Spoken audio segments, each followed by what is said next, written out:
But in reading Bobby Kennedy's new book, The Wuhan Cover Up, uh, it is increasingly clear that there is something about the clandestine services that has taken over entities that we do not think of in those terms. And, Hmm.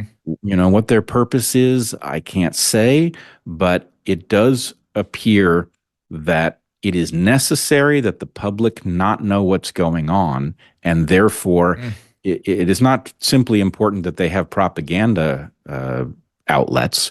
What they need is for there to be no exception. There's no place you can go to figure out even the basic facts.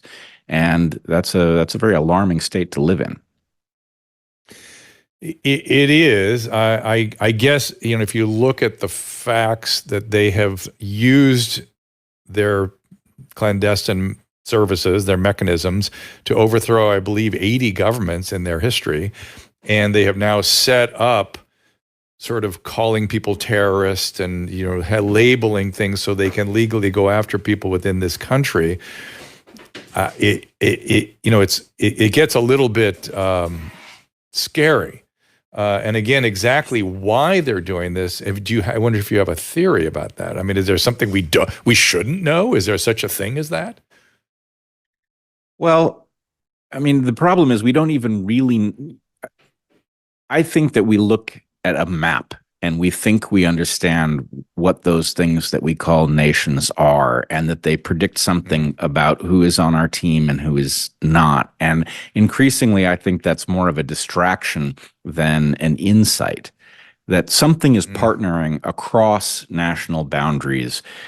Why, for example, were we participating collaboratively in bioweapons research with the Chinese in Wuhan? That's a strange thing for us to have been doing if us Yes. is the United States and we have concerns about an antagonistic government in the form of the CCP. Why would we have been partnering with them on such sensitive investigations?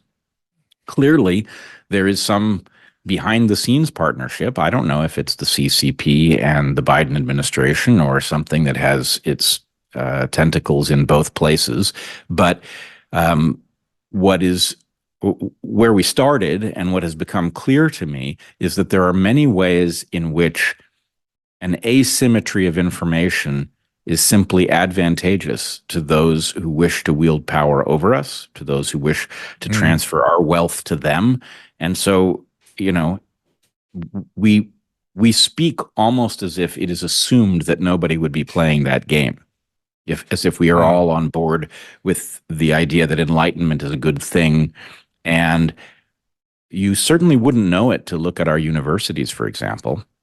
Our universities look more like dark age institutions that distribute some kind of superstitious nonsense and disguise it as if it were information.